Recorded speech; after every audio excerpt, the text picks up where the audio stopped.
We've had leaders here in the country who've done nothing but ignite fear and alarmism and anxiety.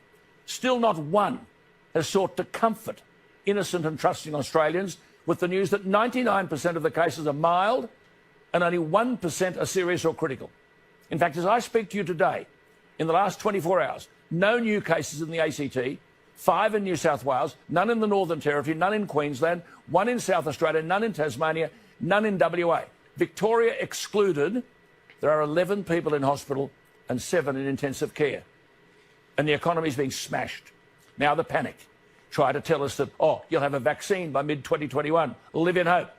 When the medicine we've been dished out is nothing but fear, and people have had their freedoms crushed, their very spirits destroyed, lockdowns imposed with no evidence presented that they work. Blunder on, lecturing people. And instead of reading out these meaningless statistics every day to frighten everybody, why not tell the public that worldwide there are 700,000 deaths from coronavirus, but there are 60 million deaths in the world every year. 60 million. Why do we have to have this daily recitation of cases? Is there any other disease for which this happens? Cancer?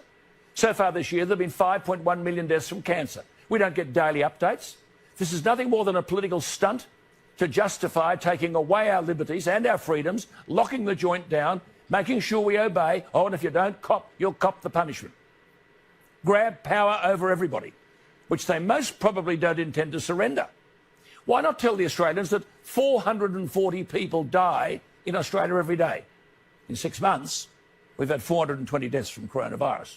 But if you're going to throw numbers at us, tell us each day how many Australians have been made jobless by your government's decisions. How many businesses have been forced into bankruptcy? How many mortgages can't be paid? How many people are homeless? What's the increase in domestic violence and marriage breakdowns and suicide? And if you're keen on figures, all you pseudo-leaders, give us all the figures and answer one question. How much do you think we're prepared to pay for all of this? We're up to $360 billion, and that doesn't include the cost of 750,000 people out of work, business being buried, people taking their lives. When is enough enough? When does this rubbish leadership end? Get out of our lives. We can manage our own well-being. Government's job is to look after those who can't look after themselves. The elderly should have first call on those services. Instead, governments drunk with power are trying to manage all our lives, and they've failed. And it's time we told them we resent the failure.